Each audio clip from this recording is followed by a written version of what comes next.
que o inversor, que o jovem tem, né, de acessar, às vezes, uma profissão, de estar em contato com outras pessoas, não só no país dele, mas fora do país, essa conexão mundial entre as pessoas, isso tudo leva a ter além de ter os aspectos positivos, né, que tem os ganhos da informação, os ganhos na aquisição de bens, de aquisição de cultura e outras mais, por um outro lado, também leva a uma difusão maior das imaturidades. Então, o Alexandre já estava comentando aqui a questão da drogadição. Às vezes a pessoa, ela não só usa a droga, como ela compartilha aquilo numa comunidade na internet. Então, isso realimenta a condição patológica dela, a condição doentia dela, imatura. Ela não fica só com a doença para ela propaga e ela realimenta. Então, isso é um dificultador muito grande.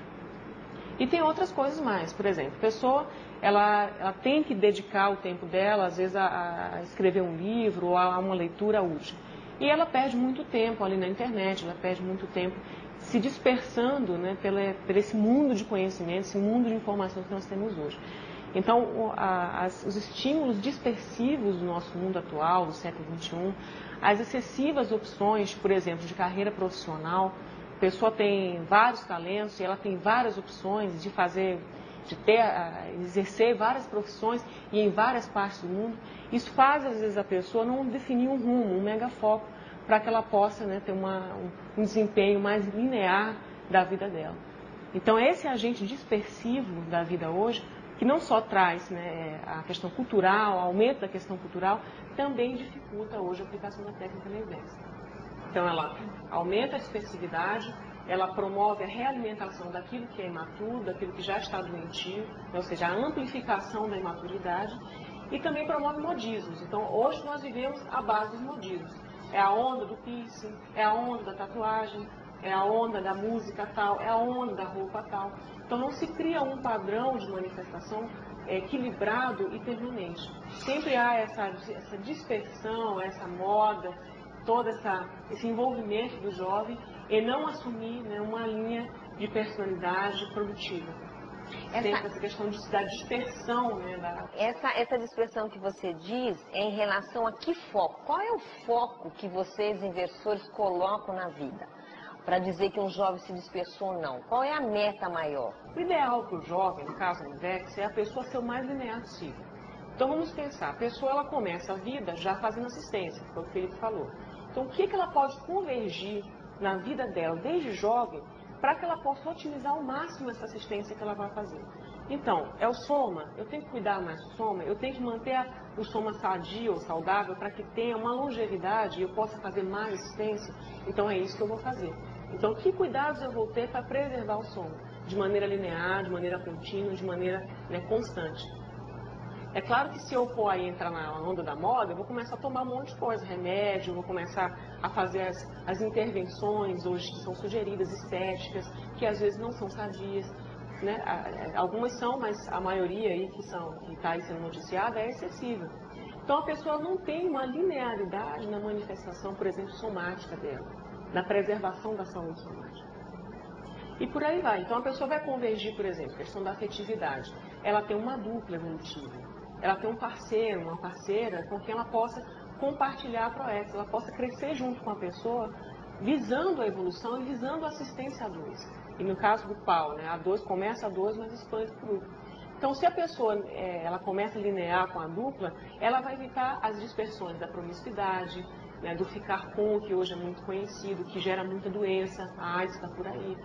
A pessoa ela fica saltitando, às vezes, de um caso de uma pessoa para outra, quando ela já pode começar a linear e ter um rendimento linear com essa pessoa com que ela está.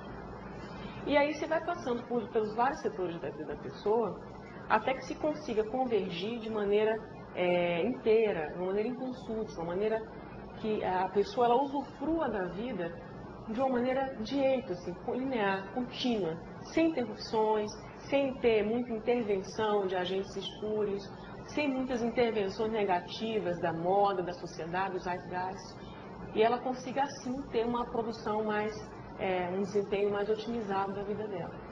Considerando aqui o jovem, Felipe, que está nos assistindo nesse momento, e que tem a proposta, vamos dizer assim, de ser inversor, quais são os limites que se tem em termos de comprometimento social que não permitem que esse jovem possa ser inversor ou não? Nós temos algumas, dentro da fundamentação da técnica da INVEX, nós temos algumas evitações que de fato inviabilizam no momento, ou se coloca assim, não é a estratégia mais otimizada para a pessoa naquele contexto atual. Que é, por exemplo, a pessoa que já passou já tem filhos, hoje ela está impossibilitada de executar a técnica da INVEX. Por quê? A gente colocou no início que a INVEX ela é uma técnica de planejamento máximo da vida intrafísica para otimizar, qualificar, ampliar a atuação assistencial dela. Óbvio, se a pessoa se ela tem filhos, é óbvio que ela vai ter um comprometimento fixo, intransferível e irrevogável com aqueles filhos, 1, 2, 3 filhos.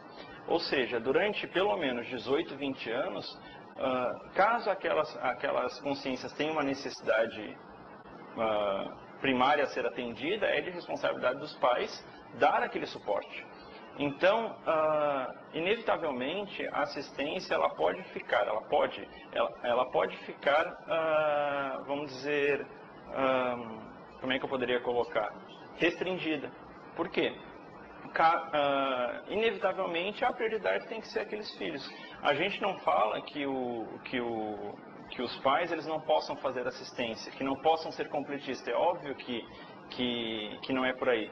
Mas como estratégia, se você quer uma qualificação, uma ampliação máxima da assistência, como estratégia vale a pena questionar a questão dos filhos. Por quê? É um comprometimento de pelo menos 18, 20 anos. A gente já tem matérias, pena que a gente não tem aqui, mas que colocam, por exemplo, só dentro da questão financeira. Um filho hoje, numa classe média dentro da nossa sociedade, até os 18 anos, sem universidade, custa mais ou menos $200 mil.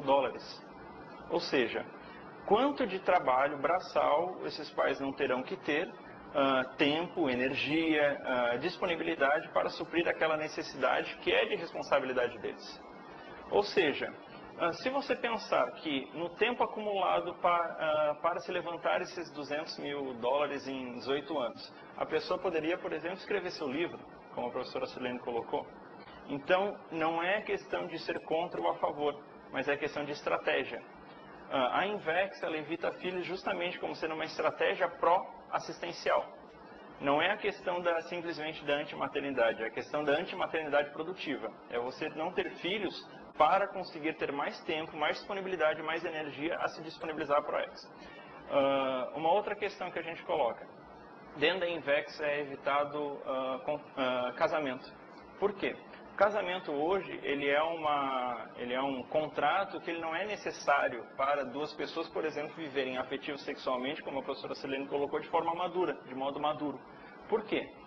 O que impede duas pessoas se juntarem, estarem aí praticando a técnica da dupla evolutiva, estarem a partir dos seus potenciais qualificando a atuação da ProEx de cada uma delas, sem a necessidade do casamento? O que impede? Hoje, normalmente, dentro da nossa sociedade, as pessoas não questionam muito diversos padrões que já são pré-estabelecidos. Então, você já nasce sabendo. Lá quando você está na escola, aos seus 10 anos, você já sabe que você vai crescer, você vai casar, você vai ter filhos, você vai plantar a árvore, né, a sementinha, vai envelhecer e vai morrer. Então, já é um padrão estabelecido. Não há um questionamento de qual que é a finalidade ou qual que vamos dizer, a potencialidade assistencial de um meio desse. O casamento, primeira coisa, ele é um contrato. Né? Um contrato firmado entre os dois, entre normalmente as duas famílias. Né? Então, você não casa hoje só com uma pessoa, você casa com uma família, com consins, com consciex, há todo vamos dizer, um meio que a partir do casamento ele é composto. Uma outra questão, se você for pensar dentro do paradigma consciencial, quando a gente fala em INVEX, esse planejamento máximo ele é dentro de um paradigma consciencial, não é dentro do paradigma fiscalista materialista. Se você for pensar, a gente já deve ter se casado muitas vezes, né? Quantos casamentos nós tivemos de modo positivo no nosso passado? Sendo que o casamento, qual que é a origem dele? Muita gente não sabe. O casamento ele foi criado para duas famílias com poderio econômico, com poder, de modo a ampliar o seu poder, se juntavam. Então, por exemplo, eu tenho X percentual de terra.